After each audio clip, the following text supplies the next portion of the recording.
વિદ્યાર્થી મિત્રો, આજે આપણે ચેપ્ટર 5 ગરીબી વિશે અભ્યાસ કરીશું કે ગરીબીનો અર્થ, ગરીબીનું સ્વરૂપ, ગરીબીના નિર્દેશકો, ગરીબીના કારણો અને ગરીબી ઘટાડવા માટેના ઉપાયો કે જેમાં જે સરકારે જે રોજગારલક્ષી કાર્યક્રમોની ચર્ચા કરી છે કે એના કારણે કેવી રીતે ગરીબી ઘટાડી શકાય છે, એ સમગ્ર વિષયનો અભ્યાસ આપણે ગરીબીમાં કરવાનો છે, એટલે કે ચેપ્ટર 5માં. આજે આપણે સમજીએ કે ગરીબીનો જે અર્થ અને ગરીબીનું સ્વરૂપ એ કેવું જોવા મળે છે, એટલે કે નિરપેક્ષ ગરીબી તેમજ સાપેક્ષ ગરીબી. હવે આપણે સમજીએ. તો સૌપ્રથમ આપણે જોઈએ કે ચેપ્ટર 5 ગરીબીમાંથી બોર્ડની એક્ઝામમાં કેટલા માર્ક્સનું પૂછાશે. તો સેક્શન એમાંથી એક ક્વેશ્ચન પૂછાશે, સેક્શન બીમાંથી 2 ક્વેશ્ચન પૂછાશે જેના 2 માર્ક્સ હશે, સેક્શન સીમાંથી એક ક્વેશ્ચન પૂછાશે જેના 2 માર્ક્સ અને 5 માર્કનો એક ક્વેશ્ચન પૂછાશે, એટલે કે લોંગ ક્વેશ્ચન જેના 5 માર્ક. એટલે ટોટલ આ ચેપ્ટરમાંથી 10 માર્કનું પૂછાશે બોર્ડની એક્ઝામમાં, અને આમાંથી લોંગ ક્વેશ્ચન એક મોટો ક્વેશ્ચન એ પૂછાશે. હવે આપણે સમજીએ કે પ્રસ્તાવના કે ગરીબી જોવા મળે છે દેશમાં, તો શા માટે એ જોવા મળે છે. તો સમાજનો જે વર્ગ છે એ પોતાની જે પાયાની લઘુત્તમ જરૂરિયાતો છે એ પૂરી કરી શકતો નથી, ત્યારે ગરીબી એ જોવા મળે છે. એટલે કે આપણો ભારત દેશ એ વિકસિત છે, વિકાસશીલ દેશ નથી. આપણો ભારત દેશ એ વિકસિત છે અને આપણા ભારત દેશમાં ગરીબી એ ચોક્કસ રીતે જોવા મળે છે. એટલે કે જેમાં વ્યક્તિ છે એ પોતે આવક મેળવે છે, પરંતુ જે જીવન જીવવાની જેની જરૂરિયાતો છે, લઘુત્તમ જરૂરિયાતો, એટલે કે જે કપડાં, સારું રહેઠાણ, આહાર, એ પણ જે પોતે પૂરી કરી શકતો નથી, ત્યારે ગરીબી એ પ્રવર્તે છે.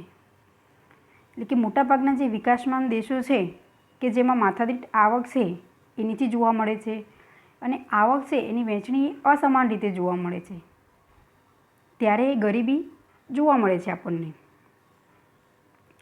જ્યારે બીજી બાજુ આપણે જે વાત કરીએ કે ધનિક વર્ગ છે તો એની આવક એ કેવી જોવા મળે, ત્યારે ઊંચી જોવા મળે છે. એ લોકો એ પોતાનું જીવન ધોરણ છે એ સારી રીતે જીવી શકે છે. એટલે કે અર્થતંત્રમાં આપણે જોઈ શકીએ છીએ કે આર્થિક અસમાનતાના કારણે સમાજમાં એ અસંતોષ અને અશાંતિની પરિસ્થિતિ જોવા મળે છે. એટલે કે જે ગરીબ છે એ પોતે પાયાની જરૂરિયાતો સંતોષી શકતો નથી, જ્યારે ધનિક વર્ગ છે એ પોતે પાયાની જરૂરિયાતો એ સંપૂર્ણ રીતે પૂરી કરી શકે છે.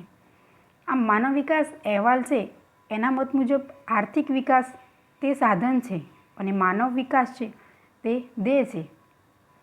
અને જો આપણો દેશ આપણે વિકાસ થઈ રહ્યો છે અને વિકાસ કરવો છે, પરંતુ એના માટે ગરીબી છે એ ઘટાડવી ખૂબ જ જરૂરી છે. એટલે કે આવકની જે અસમાનતા અને ગરીબીમાં ઘટાડો ન થાય ત્યાં સુધી આર્થિક વિકાસ છે એ આપણે કહી શકીએ નહીં કે આપણો દેશ એ આર્થિક વિકાસ કરી રહ્યો છે. કેમ નથી આપણે કહી શકતા? તો ગરીબી છે એકંદરે જોવા મળે છે, અને ગરીબી જો ધીમે ધીમે ઘટતી જશે તો ચોક્કસ રીતે જે વિકસિત દેશો છે એમાં ગરીબીનું પ્રમાણ એ નહિવત જોવા મળે છે. તો હવે આપણે ગરીબીનો અર્થ કે ગરીબી આપણને શું કહેવા માગે છે તો એ સમજીએ.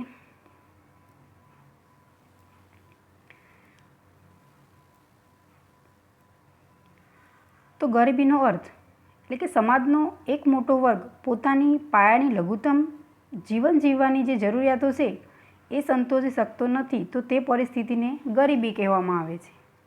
ગરીબી આપણે કોને કહી શકીએ કે જે સમાજનો એક મોટો વર્ગ છે એ પાયાની લઘુત્તમ જે જીવન જીવવાની જરૂરિયાતો છે એ પૂરી કરી શકતો નથી, તો એવી પરિસ્થિતિ છે એને આપણે કહી શકીએ છીએ ગરીબી.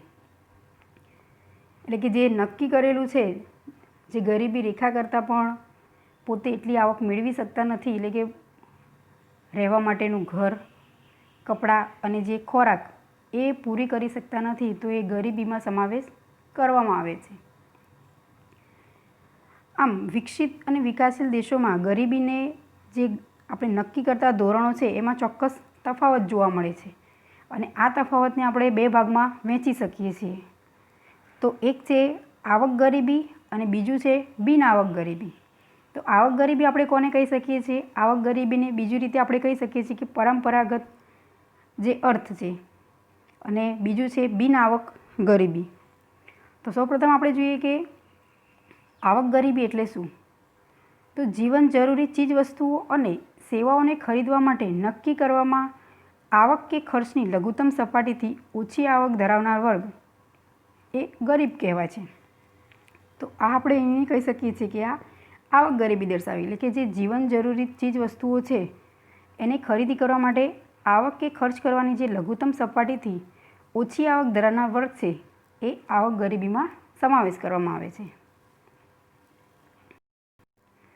હવે આપણે જોઈએ કે બિન આવક ગરીબી એટલે શું?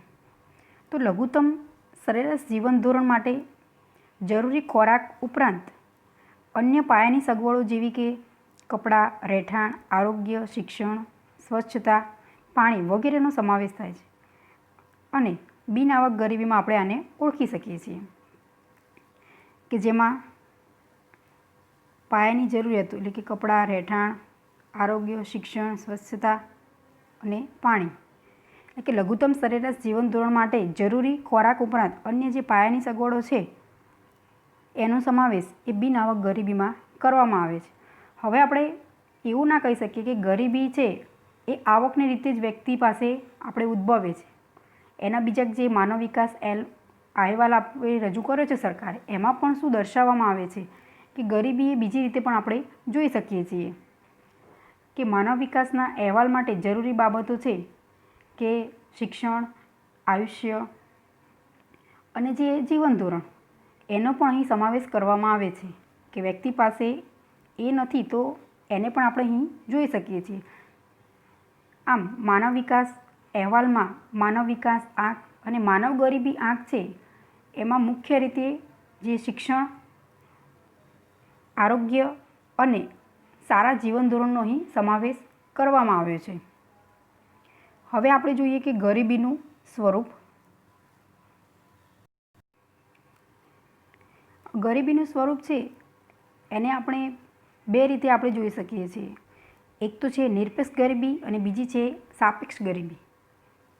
એટલે બે રીતે આપણે વહેંચી શકીએ છીએ કે કેવી રીતે ગરીબી આપણે માપી શકીએ છીએ. તો સૌપ્રથમ આપણે વાત કરીએ કે નિરપેક્ષ ગરીબી આપણે કોને કહી શકીએ?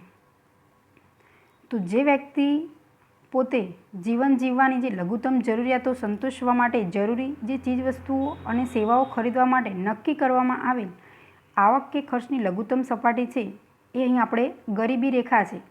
આ એક ગરીબી રેખા નક્કી કરી છે સરકારે અને એના દ્વારા આપણે નિરપેક્ષ ગરીબી છે એ આપણે માપી શકીએ છીએ. તો ગરીબી રેખા એ શું દર્શાવે છે? તો જે વ્યક્તિએ પાયાની જરૂરિયાતો સંતોષવા માટે અને એ માટે જે વસ્તુઓની ખરીદી કરવા નક્કી કરવામાં આવેલ જે આવક કે ખર્ચની જે લઘુત્તમ સપાટી છે એ દર્શાવે છે ગરીબી રેખા. શોર્ટ ક્વેશ્ચન પૂછાય કે ગરીબી રેખા એટલે શું? તો જીવનની લઘુત્તમ જરૂરિયાતો સંતોષવા માટે જરૂરી જે ચીજવસ્તુઓ અને સેવાઓ ખરીદવા નક્કી કરવામાં આવેલ આવક કે ખર્ચની જે લઘુત્તમ સપાટી છે એ દર્શાવે છે ગરીબી રેખા. અને આ ગરીબી રેખાથી જે આવક કે ખર્ચ ઓછો ધરાવે છે તો એવા વર્ગને આપણે નિરપેક્ષ ગરીબ તરીકે આપણે ઓળખી શકીએ છીએ. ગરીબી રેખાની વ્યાખ્યા પરથી જ આપણે નિરપેક્ષ ગરીબી છે એ આપણે સમજી શકીએ છીએ. એટલે કે જે ગરીબી રેખાથી ઓછી આવક કે ખર્ચ ધરાવતો વર્ગ એને આપણે કહી શકીએ છીએ નિરપેક્ષ ગરીબી. એટલે કે આપણને જો ગરીબી રેખાની જે વ્યાખ્યા છે એ ખબર છે તેના પરથી આપણે નિરપેક્ષ ગરીબ કોને કહી શકીએ છીએ એ આપણે સરળતાથી તારવી શકીએ છીએ. તો આમ નિરપેક્ષ ગરીબી સંપૂર્ણ રીતે ગરીબી તરીકે આપણે ઓળખી શકીએ છીએ. તો જે ગરીબી રેખા નક્કી કરવાના છે એના માટે જે અમુક સરકારે જે નક્કી કરી છે કે આટલી કેલેરી વિસ્તારમાં ગ્રામીણ વિસ્તારમાં વ્યક્તિને મળવી જોઈએ દિવસ દરમિયાન, આટલી કેલેરી શહેરી વિસ્તારમાં મળવી જોઈએ, કે એમાં જો ના મળે તો આપણે એવા વ્યક્તિને એવા વર્ગને આપણે ગરીબ તરીકે આપણે ઓળખી શકીએ છીએ. એટલે કે ગરીબી રેખા નીચે જીવે છે એવું આપણે નક્કી કરી શકીએ. એટલે કે એ માટે આપણે સમજીએ કે જે ગરીબી રેખા છે તેમાં કયા કયા સમાવેશ થાય છે કે આયોજન પંચ પ્રમાણેની છે અને કેલેરી. તો સૌપ્રથમ આપણે સમજીએ કે ઇન્ડિયન કાઉન્સિલ ઓફ મેડિકલ રિસર્ચનું જે માપદંડ છે તો એને દર્શાવ્યું છે કે વ્યક્તિ દીઠ દૈનિક શહેરી વિસ્તારમાં કેટલી કેલેરી મળવી જોઈએ અને ગ્રામીણ વિસ્તારમાં કેટલી વ્યક્તિને કેલેરી મળવી જોઈએ. જો આ કેલેરી એ મેળવી શકતો નથી તો એવો વર્ગ એ ગરીબી રેખા નીચે જીવે છે એવું માની શકીએ આપણે. તો સૌપ્રથમ ગ્રામીણ વિસ્તારમાં જો વ્યક્તિ દીઠ 2400 કેલેરી છે અને શહેરી વિસ્તારમાં જો વ્યક્તિ દીઠ દૈનિક 2100 કેલેરી, એટલે કે વ્યક્તિએ આ સરકારે નક્કી કરી છે કે લઘુત્તમ જે આટલી એને તો કેલેરી મેળવી જ લે, ના મેળવે તો એ ગરીબી રેખા નીચે જીવે છે. એટલે કે પોતે દિવસ દરમિયાન આટલું એ ખાવા માટે એ વસ્તુ મેળવી ના શકે તો એ ગરીબી રેખા નીચે જીવે છે. શોર્ટ ક્વેશ્ચનમાં પૂછાય કે ગ્રામીણ વિસ્તારમાં વ્યક્તિ દીઠ દૈનિક કેટલી કેલેરી નક્કી કરવામાં આવી છે Indian council of medical research દ્વારા? તો આન્સર આવશે 2400 કેલેરી અને શહેરી વિસ્તારમાં 2100 કેલેરી. હવે બીજો મુદ્દો જોઈએ કે દનકરે અને રથના મત પ્રમાણે તો એમને 1960-61ના આધાર કિંમતે ગ્રામીણ વિસ્તારમાં માથાદીઠ માસિક ₹15 અને શહેરી વિસ્તારમાં માથાદીઠ માસિક ₹22.5 એ નક્કી કર્યું છે કે આટલી છે એ વ્યક્તિ આવક એને મળવી જ જોઈએ. જો ના મેળવે તો એ ગરીબી રેખા નીચે જીવે છે. હવે જે આયોજન પંચ પ્રમાણે તો આયોજન પંચે 1960-61ની કિંમતને ધ્યાનમાં લઈ અને માસિક જે નક્કી કરવામાં આવે છે કે ₹20. હવે આપણે આગળ ચોથો મુદ્દો સમજીએ. તો પ્રોફેસર ડી.ટી. લાકડાવાળાના મત મુજબ કે 1993 માટે 1973-74ની આધાર કિંમત લઈ ગ્રામીણ વિસ્તારમાં જે માસિક ₹49 અને શહેરી વિસ્તારમાં માસિક ₹57 જે ખર્ચનો અંદાજ મૂક્યો છે. જો આટલો ખર્ચ ના કરી શકે તો જે લઘુત્તમ જરૂરિયાતો નથી સંતોષતો તો ગરીબી રેખા નીચે જીવે છે એવું માની શકીએ આપણે. હવે આગળનો મુદ્દો જોઈએ પાંચમો કે પ્રોફેસર સુરેશ તેંડુલકરના મત પ્રમાણે તો એ કહે છે 2011-12 માટે કે ગ્રામીણ ક્ષેત્રે જે માસિક ₹816 અને શહેરી વિસ્તારમાં માસિક ₹1000 એમને નક્કી કરે છે. જો આટલો ખર્ચ ના કરી શકે તો એ ગરીબી રેખા નીચે જીવે છે આપણે એવું કહી શકીએ છીએ. એટલે કે દરેક અલગ અલગ જે પ્રોફેસરના મત મુજબ અલગ અલગ રીતે નક્કી કરવામાં આવે છે કે જો માસિક આટલો રૂપિયા ખર્ચ નથી કરી શકતા અથવા આટલી આવક નથી મેળવી શકતા તો એ ગરીબી રેખા નીચે જીવે છે એવું માનવામાં આવે છે. હવે આપણે સમજીએ કે આંતરરાષ્ટ્રીય સ્તરે તો આંતરરાષ્ટ્રીય સ્તરે વિશ્વ બેંક સમખર્ચ શક્તિના આધાર લઈ આપણે વર્ષ 1990માં દૈનિક આવકે $1 હતી. 2005માં દૈનિક આવક $1.25 અને વર્ષ 2015માં જે દૈનિક આવક છે એ $1.90. એટલે કે આ આંતરરાષ્ટ્રીય સ્તરે જે નક્કી કરવામાં આવ્યું છે અને એના આધારે જે ગરીબી કેવી જોવા મળે છે તો આપણે જુદી જુદી રીતે જોઈ શકીએ છીએ અને આની તુલના આપણે નિરપેક્ષ ગરીબી તરીકે આપણે કરી શકીએ છીએ આ માપદંડ દ્વારા. તો હવે જોઈએ કે ભારતમાં જે નિરપેક્ષ ગરીબી જોવા મળે છે તો પણ આ આપણે સમજ્યા કે આ પ્રકારે દરેક અલગ અલગ પ્રોફેસરના મત મુજબ આંતરરાષ્ટ્રીય સ્તરે કે આટલી આવક અને આટલો ખર્ચ ના કરી શકે તો એ વ્યક્તિ ગરીબી રેખા નીચે જીવે છે. આમ ગરીબી રેખાની જે આપણે ગણતરી કરીએ છીએ પણ એમાં પણ એક મર્યાદા જોવા મળે છે કે એમાં ફક્ત જે છે આપણે કેલેરી વપરાશને જ આધાર તરીકે લેવામાં આવે છે, પરંતુ ગરીબી એક આર્થિક પરિસ્થિતિ દર્શાવે છે. આથી ગરીબી રેખા એ ભૂખમરાની સ્થિતિ બની રહે છે. એટલે કે ગરીબી રેખાનો જે ખ્યાલ છે એને ગતિશીલ બનાવવા જીવનની ગુણવત્તા છે એનું લઘુત્તમ સ્તર નક્કી કરવું જોઈએ અને તે માટે જે જીવનની જરૂરી સગવડો જેવી કે આહાર, વીજળી, સ્વાસ્થ્ય વગેરેનો અહીં સમાવેશ કરવો જોઈએ. હવે આપણે સમજીએ કે ભારતમાં નિરપેક્ષ ગરીબીનું પ્રમાણ એ કેવું જોવા મળે છે. તો ભારતમાં નિરપેક્ષ ગરીબી છે તો તેંડુલકર સમિતિના જે અંદાજ પ્રમાણે વર્ષ 2004-05માં ગરીબીનું પ્રમાણ કેટલું છે, 2011-12માં કેટલું પ્રમાણ છે, એમને રજૂ કર્યું છે. તો વર્ષ 2004-05માં ગરીબીનું પ્રમાણ 37.2% છે અને વર્ષ 2011-12માં ગરીબીનું પ્રમાણ એ 21.9% છે.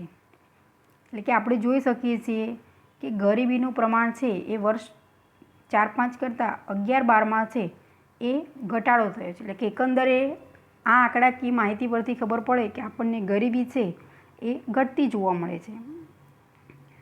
હવે આપણે જોઈએ કે જે ભારતમાં ગરીબીનું છે એ ટકાવારી પ્રમાણ, કે ગ્રામીણ વિસ્તારમાં કેટલું ટકાવારી પ્રમાણ છે અને શહેરી વિસ્તારમાં બંનેમાં શું તફાવત છે, 2004-05માં અને 11-12માં બંને વચ્ચે કેટલો ડિફરન્ટ જોવા મળે છે, કે ગ્રામીણ વિસ્તારમાં શું પ્રમાણ છે અને શહેરી વિસ્તારમાં. તો સૌપ્રથમ વાત કરીએ કે ગ્રામીણ ક્ષેત્રમાં ગરીબીનું પ્રમાણ એ 2004-05માં 41.8% છે અને 2011-12માં ગરીબીનું પ્રમાણ એ 25.7% છે. એટલે કે જે પ્રમાણ 41% હતું એની જગ્યાએ ઘટાડો થયો છે અને જે 11-12માં પ્રમાણ દર્શાવે છે કે 25.7%, કે એકંદરે ગ્રામીણ વિસ્તારમાં પણ ગરીબી એ ઘટતી જોવા મળે છે આપણને. હવે વાત કરીએ કે શહેરી વિસ્તારમાં, તો શહેરી વિસ્તારમાં જે ગરીબીનું પ્રમાણ છે એ 2004-05માં 25.7% અને 2011-12માં 13.7%. એટલે કે જે પ્રમાણ દર્શાવે છે તો જેમ ગ્રામીણ વિસ્તારમાં ગરીબીમાં ઘટાડો છે એમ શહેરી વિસ્તારમાં પણ જે ગરીબીનું જે પ્રમાણ છે એ ઘટાડો દર્શાવે છે, કે 4-5માં 25.7% છે તો 11-12માં એ જ પ્રમાણ દર્શાવે છે કે 13.7%. એટલે કે એકંદરે ઘટતું જોવા મળે છે. હવે આપણે જોઈએ કે સૌથી વધુ ગરીબીનું પ્રમાણ ક્યાં છે અને સૌથી ઓછું ગરીબીનું પ્રમાણ ક્યાં છે. ગરીબી તો એકંદરે જોવા મળે જ છે, પરંતુ નિરપેક્ષ ગરીબીનું આપણે પ્રમાણ જાણીએ અને સમજીએ કે કઈ જગ્યાએ સૌથી વધારે છે અને કઈ જગ્યાએ સૌથી ઓછી ગરીબી જોવા મળે છે.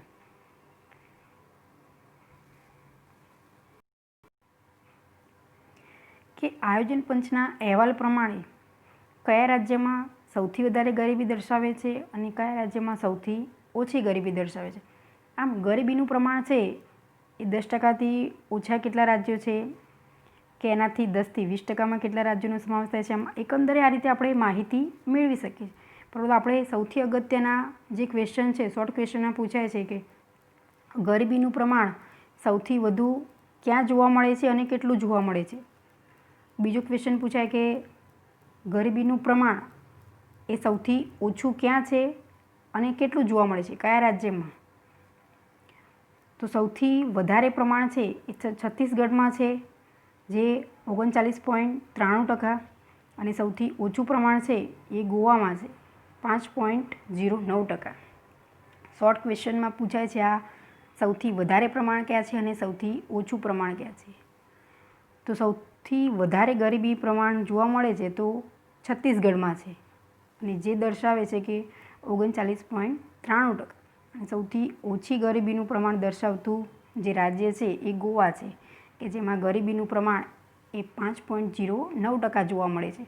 આમ ગરીબી તો દરેક રાજ્યમાં જોવા મળે જ છે વધુ ઓછી, પરંતુ આપણે જે મહત્ત્વનું છે કે સૌથી વધારે ક્યાં છે અને સૌથી ઓછી, આમ દરેક રાજ્યમાં ગરીબી વધતા ઓછા પ્રમાણમાં આપણે જોઈ શકીએ છીએ, પરંતુ સૌથી વધારે મહત્ત્વ દર્શાવે છે કે ક્યાં વધારે છે અને ક્યાં ઓછી છે. તો આપણે આ નિરપેક્ષ ગરીબી સમજ્યા તો એનું પૂછાય કે નિરપેક્ષ ગરીબી આપણે કોને કહી શકીએ છીએ. નિરપેક્ષ ગરીબીનું પ્રમાણ એ ગ્રામીણ વિસ્તારમાં તેમજ શહેરી વિસ્તારમાં કેટલું જોવા મળે છે અને દરેક અલગ અલગ જે આંતરરાષ્ટ્રીય સ્તર વિશ્વ બેંક મુજબ અમુક અલગ અલગ આપણે સમજ્યા કે જે સુરેશ તેંડુલકર સમિતિના મત મુજબ અલગ અલગ રીતે જે માપદંડો એમણે નક્કી કર્યા છે એ મુજબ આપણે માપ્યું છે, નોંધ્યું છે. તો એના અનુસાર આપણે ગરીબી છે એ માપી શકીએ છીએ.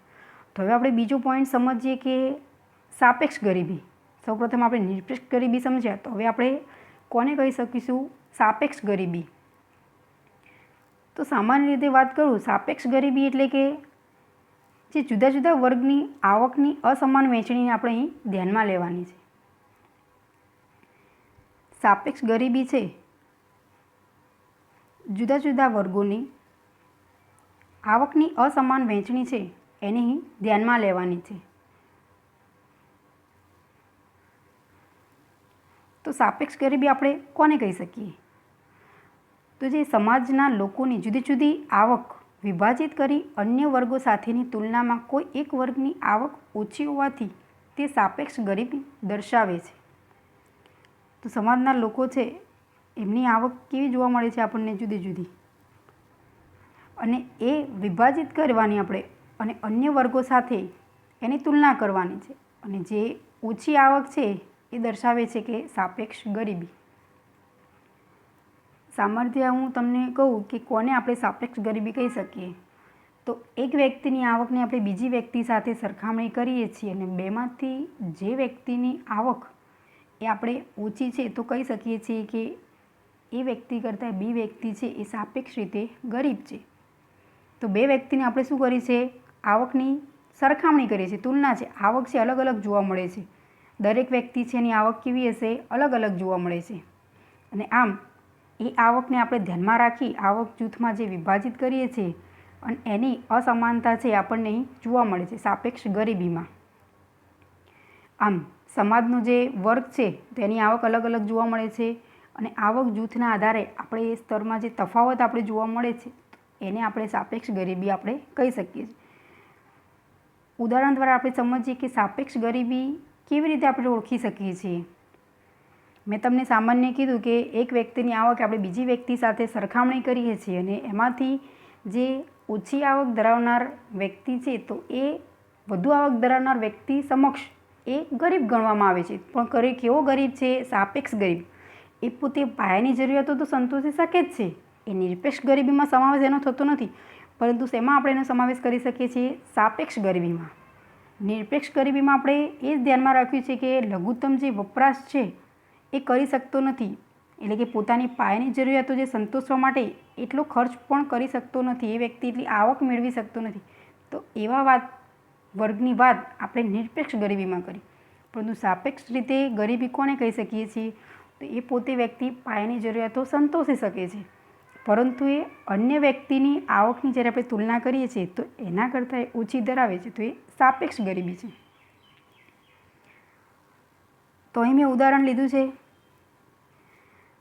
કે એ વ્યક્તિની આવક 50,000 છે, બી વ્યક્તિની આવક ₹40,000 છે અને સી વ્યક્તિની આવક એ ₹30,000 છે. અહીં ઉદાહરણ દ્વારા અહીં આવક એ ખૂબ જ મહત્ત્વની છે. આવક દરેક વ્યક્તિ છે એ પાયાની જરૂરિયાતો તો સંતોષી શકે છે, પરંતુ કેવી રીતે આપણે એને અન્ય સાથે કમ્પેરિઝન કરીએ છીએ તે સાપેક્ષ રીતે ગરીબ છે. તો એ વ્યક્તિની આવક કરતાં બી વ્યક્તિની આવક એ ઓછી જોવા મળે છે, તો એને આપણે સાપેક્ષ ગરીબ કહેવાય. એ વ્યક્તિની આવક 50,000 છે જ્યારે બી વ્યક્તિની આવક એ 40,000 છે, તો અહીં સાપેક્ષ રીતે ગરીબ છે એ બી વ્યક્તિ ગણવામાં આવે છે. કેમ? તો એ વ્યક્તિ કરતાં એની આવક એકંદરે ઓછી જોવા મળે છે, પરંતુ બી વ્યક્તિ છે એ પોતાની પાયાની જરૂરિયાતો તે પરિપૂર્ણ કરતો જ છે. અને આમ બી વ્યક્તિની આવક કરતાં સી વ્યક્તિની આવક એ ઓછી જોવા મળે છે, તો ત્યારે એ સાપેક્ષ ગરીબ છે.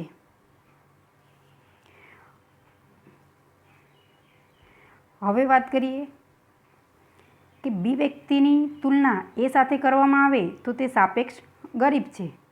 અહીં ખાસ સમજજો કે બી વ્યક્તિની આપણે જ્યારે તુલના કરીએ છીએ એ સાથે, કોની સાથે કરીએ છીએ? એ સાથે, તો એ સાપેક્ષ ગરીબ છે. પરંતુ જો બી વ્યક્તિની તુલના સી વ્યક્તિ સાથે કરવામાં આવે છે તો તે સાપેક્ષ ગરીબ નથી. કેમ?